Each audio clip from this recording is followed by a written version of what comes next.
Friends, मैं सानी पांडे स्वागत करती हूँ आपके अपने चैनल शालिनी बियॉन्ड स्टडी में। आज हम बात कर रहे होंगे 3.4 में दो टॉपिक्स दिए गए थे। एक आपका था जो मेंटल इलनेस है उसके विषय में, और दूसरा आपका था मल्टीपल डिसेबिलिटी। तो आज यहाँ पर हम मल्टीपल डिसेबिलिटी कर रहे होंगे। मैंने कंप्लीट जो है वो एक एक सब यूनिट आपको हर चीज में करा दिया है।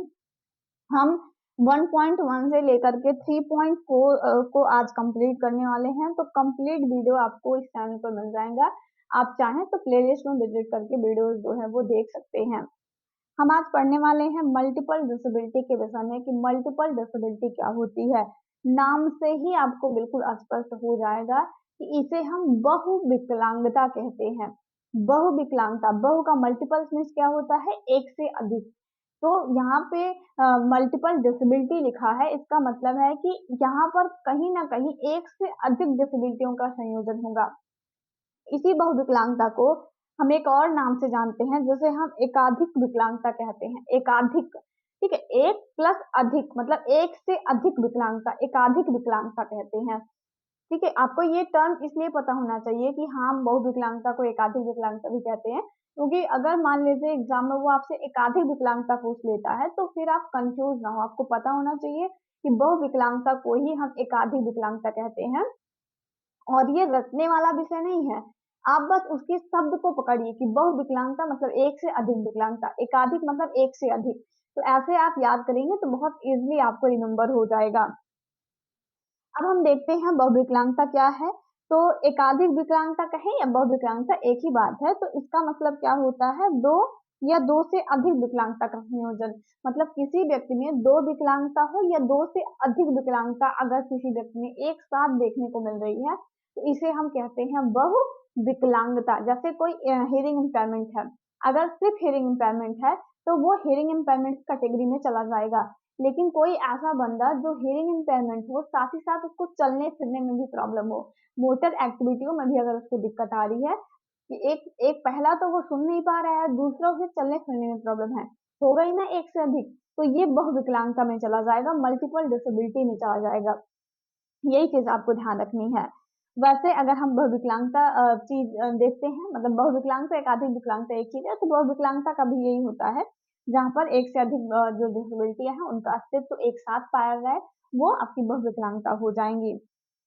एग्जाम्पल पे आप देख सकते हैं, जैसे दृष्टिहीनता के साथ बौद्धिक विकलांगता हो जाए, मतलब बच्चे की दिमाग भी प्रॉपर काम ना कर रहा हो और देखने में भी समस्या आ रही हो। नेशनल ट्रस्ट एक्ट जो है वो अपनी परिभाषा देता है बहुविकलांगता के विषय में, और कहता है कि यदि किसी व्यक्ति की एक प्रमाणित विकलांगता के साथ, मतलब किसी व्यक्ति को एक विकलांगता हुई हो और उसी विकलांगता के साथ दूसरी विकलांगता हो तो उसे हम बहुविकलांगता वाला व्यक्ति जो है वो हम कहते हैं। कि एक विकलांगता किसी व्यक्ति में हो और उसी के साथ दूसरी विकलांगता हो जाए, जैसे किसी में मान लीजिए 40% या 60% जो है वो विजुअल लॉस है, तो इसी के साथ अगर कोई जो है वो आपके सेरेब्रल पाल्सी का भी शिकार हो जाता है, आर्टिस्टिक हो जाता है, तो इस तरह की डिसेबिलिटियों को ही हम कहते हैं संयोजन दो डिसेबिलिटियों या दो से अधिक डिसेबिलिटियों का, उसे हम बहुविकलांगता कह देते हैं। बहुत आसान टॉपिक है, आप इसे इजीली रिमेम्बर रख सकते हैं। उसके बाद हम अगर लक्षणों की बात करते हैं, तो यहाँ पर मैंने लक्षण मेंशन नहीं किया है, उसके पीछे के दो रीजन हैं, इसीलिए मैं आपको ये चीजें तब पढ़ा रही हूँ। ये यूनिट 2 में भी था पर मैंने आपको नहीं पढ़ाया, क्यों? क्योंकि हम चाहते थे कि आप सारी विकलांगताओं के विषय में जान लें, अपनी जितनी भी विकलांगताएं आपके सिलेबस में मेंशन है आप जान लें प्रॉपर तरीके से, और हमने आपको सभी विकलांगताओं के लक्षण भी बता दिए हैं। अब बहुविकलांगता में आप देख रहे हैं कि ये एक या दो से अधिक विकलांगताओं का संयोजन होता है बहुविकलांगता। तो यहाँ पर जो लक्षण देखने को मिलते हैं वो किस प्रकार की, पहली बात तो डिसेबिलिटी है और उस डिसेबिलिटी का स्तर कैसा है। जैसे अगर कोई बच्चा हेयरिंग इम्पेयरमेंट है, हेयरिंग इम्पेयरमेंट में तो माइल्ड भी होता है, मॉडरेट भी होता है, सीवियर भी होता है। विजुअल इम्पेयरमेंट में भी अलग अलग कैटेगरीज होती हैं, लो विजन होता है, दृष्टि बाधित होता है। तो बच्चे में क्या है, वो माइल्ड लेवल का उसके अंदर हियरिंग लॉस है और पूर्ण रूप से दृष्टिबाधित है। तो इन दोनों के जो कॉम्बिनेशन होगा ना, मतलब इन दोनों डिसेबिलिटियों के जो अपने अपने लक्षण होते हैं वो बच्चे में आपको नजर आएंगे।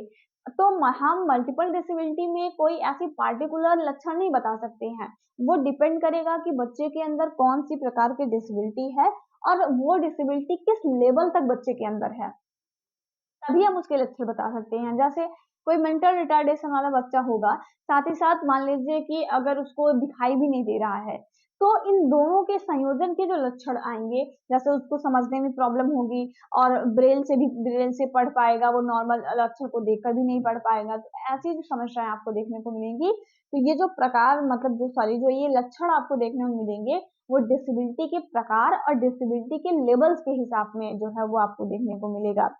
ठीक है, तो अगर आप किसी भी डिसेबिलिटी के विषय में जान रहे हैं, जैसे आपने हियरिंग इम्पेयरमेंट के विषय में जान लिया, विजुअल इम्पेयरमेंट जान लिया और जो है आपने सेरेब्रल पाल्सी के विषय में जान लिया, ऑटिस्टिक बच्चे के विषय में आपने जान लिया, इन सभी डिसेबिलिटियों में आप जो भी डिसेबिलिटी अपने दिमाग में रख कर के इसके अनेकों लक्षण हम निकाल सकते हैं। उसके बाद हम इसके प्रकार की बात करते हैं। प्रकार भी ऐसा है मतलब अब आप ऐसे समझ लीजिए कि 21 डिसेबिलिटियाँ हैं, आप लोगों ने 21 डिसेबिलिटियाँ पढ़ी थी आरपीडब्ल्यूडी में। अब आप हर एक डिसेबिलिटी के साथ 20 और डिसेबिलिटी कनेक्ट कर सकते हो, ठीक है? क्योंकि बच्चे में तो कुछ भी हो सकता है, एक साथ तो कोई भी दिक्कत हो सकती है। जैसे आपने पढ़ा था कि सेरेब्रल पाल्सी है, तो सिर्फ़ उसको उसके मस्तिष्क पर आघात होने की वजह से उसके बॉडी मूवमेंट में भी तो प्रॉब्लम होती है और माइंड भी नहीं काम कर पा रहा है और अगर हम बात करते हैं बॉडी मूवमेंट में भी दिक्कत आ रही है, तो ऐसे अलग-अलग डिसेबिलिटियाँ जो हैं, अगर आप उनको आपस में जोड़ते चले जाएँगे, तो बहुत सारे प्रकार बन जाएँगे मल्टीपल डिसेबिलिटी के। तो मैंने यहाँ पे कुछ मेंशन कर दिया है, बाकी आप अपने माइंड के हिसाब से अलग-अलग डिसेबिलिटियों को 2 या 2 से अधिक डिसेबिलिटियों को जोड़ करके बहुत सारे type of multiple disability create कर सकते हैं। तो पहला जैसे श्रवण क्षमता के साथ जो है वो चलन नहीं सकता हो जाए, मानसिक मंदता के साथ किसी को अस्थि अक्षमता जो है मतलब जो बोन संबंधी जो डिसऑर्डर है वो सब चीज़ें हो जाएँ। और रक्त विकार जो है जैसे हीमोफीलिया है, थैलेसीमिया है, सिकल सेल डिसीज़ है, इसी के साथ किसी को दिखने में भी प्रॉब्लम हो जाए तो वो भी मल्टीपल डिसेबिलिटी के टाइप्स में इंक्लूड हो जाएगा। सेरेब्रल पाल्सी हो जाए जेएमडी हो जाए या चाई वाला बच्चा हो जाए, इन तीनों का किसी में कॉम्बिनेशन पाया जाए तो वो अलग प्रकार की जो है वो क्या कहते हैं मल्टीपल डिसेबिलिटी के टाइप्स में चला जाएगा। तो इसके हम ना मल्टीपल टाइप्स बना सकते हैं, मल्टीपल डिसेबिलिटी के multiple type of multiple disability हम बना सकते हैं। तो वो आपके ऊपर डिपेंड करता है कि आप कितना सोच सकते हैं और कितने प्रकार की मल्टीपल डिसेबिलिटियों को इंक्लूड करके आप बना सकते हैं। अब एक यहाँ पर क्वेश्चन आता है कि एक डिसऑर्डर होता है जैसे हम डेफ ब्लाइंड कहते हैं, मैंने आपको पढ़ा दिया है डेफ ब्लाइंड क्या होता है। तो क्या हम डेफ ब्लाइंड को मल्टीपल डिसेबिलिटी में इंक्लूड कर सकते हैं? तो देखिए ऐसा हम कह सकते हैं जैसे फेडरल की एक डेफिनेशन है, ठीक है? फेडरल एक डेफिनेशन अपना देते हैं मल्टीपल डिसेबिलिटी पे और वो कहते हैं कि 2 या 2 से अधिक विकलांगताओं का संयोजन मल्टीपल डिसेबिलिटी होती है, लेकिन इसमें हम जो आपका डेफ ब्लाइंड होता है उसको इंक्लूड नहीं करते हैं। और बाकी जगहों पे अगर हम अदर-अदर बुक्स पढ़ते हैं तो वहाँ पर मल्टीपल डिसेबिलिटी में हम एचआई प्लस वीआई वाला जो मतलब डेफ ब्लाइंड वाली कैटेगरी होती है उसको भी मल्टीपल डिसेबिलिटी में इंक्लूड कर लेते हैं।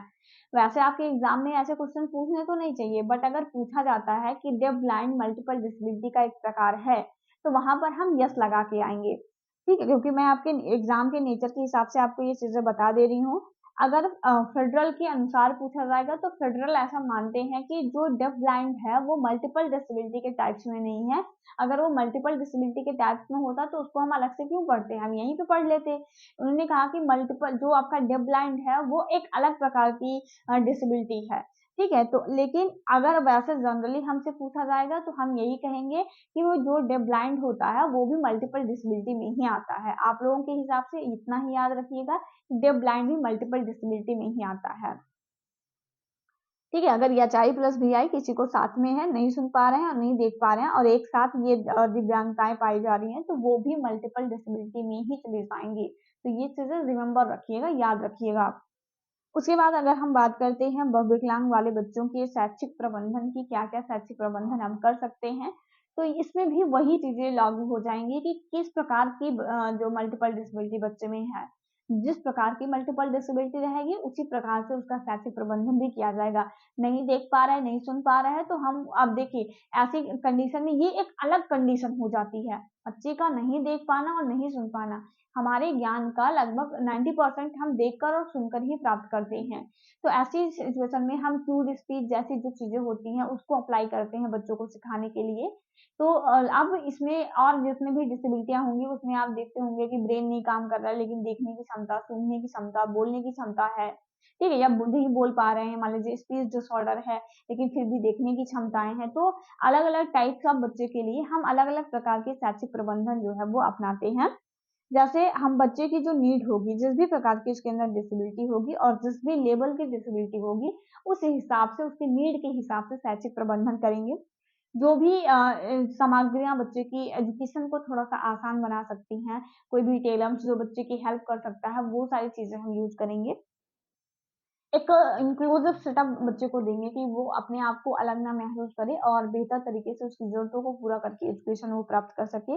एक बैरियर फ्री एनवायरनमेंट हम बच्चे के लिए क्रिएट करने का प्रयास करेंगे। ज़्यादा से ज़्यादा बच्चे की इंद्रियों के माध्यम से उनको प्रशिक्षण देने पर जो है वो हम बल देते हैं। और जैविक चिकित्सा अक्षमताओं को पहचान कर उनके अंदर की क्षमताओं का विकास करना।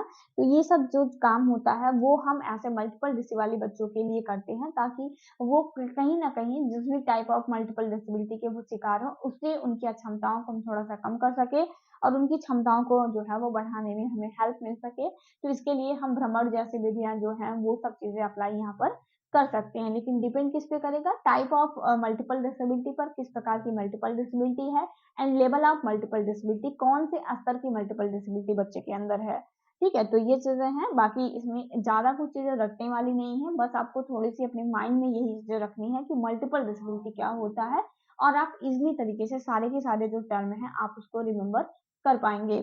तो मिलेंगे नए वीडियो में, तब तक अपना ख्याल रखें और अगर आपको वीडियोज़ पसंद आ रहे हैं या फिर ये आपकी थोड़ी-सी भी हेल्प कर पा रही हैं, तो आप ज़रूर अपने दोस्तों के साथ शेयर करिएगा और चैनल पर नए हैं तो सब्सक्राइब ज़रूर कर लीजिएगा। मिलेंगे नए वीडियो में, तब तक अपना ख्याल रखें। जय हिंद, वंदे मातरम।